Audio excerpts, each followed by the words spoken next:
Hello बच्चों, let's read the question. The phase difference between current and voltage in AC circuit is π/4। Phase difference कितना है बेटा? π/4 radian.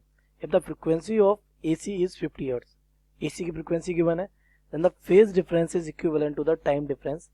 तो आपको बताना फेज डिफरेंस कितने टाइम डिफरेंस के इक्विवेलेंट होगा। तो सबसे पहले देख लेते हैं इस क्वेश्चन का की कॉन्सेप्ट। बेटा की concept of this question is कि अगर हम बेटा एक एसी सर्किट के करंट एक एसी सर्किट में जो करंट और वोल्टेज चलता है, अगर उसके वेरिएशन को हम ध्यान से देखें तो वो कुछ इस तरीके से वेरिएट होता है टाइम के साथ। इस पर ही अगर हम फेज भी कंसीडर कर लें, टाइम भी कंसीडर कर लें, तो वन कंप्लीट वेव में फेज आता है 2π, और वन कंप्लीट वेव में जो टाइम लगता है उसे कहते हैं बेटा टाइम पीरियड। तो पाई फेज में कितना आता है? T/2 आता है। तो π/2 फेज में कितना आता है?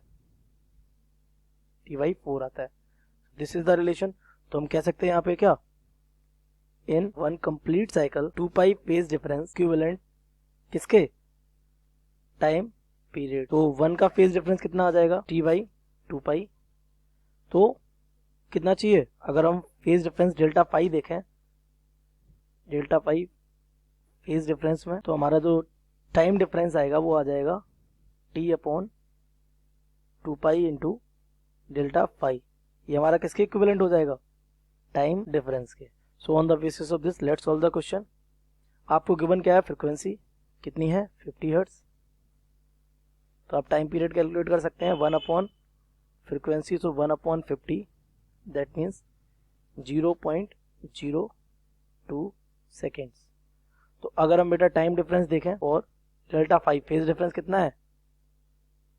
5/4। तो हमारा time difference will be delta T is equal to हो जाएगा T/2π इंटू डेल्टा 5।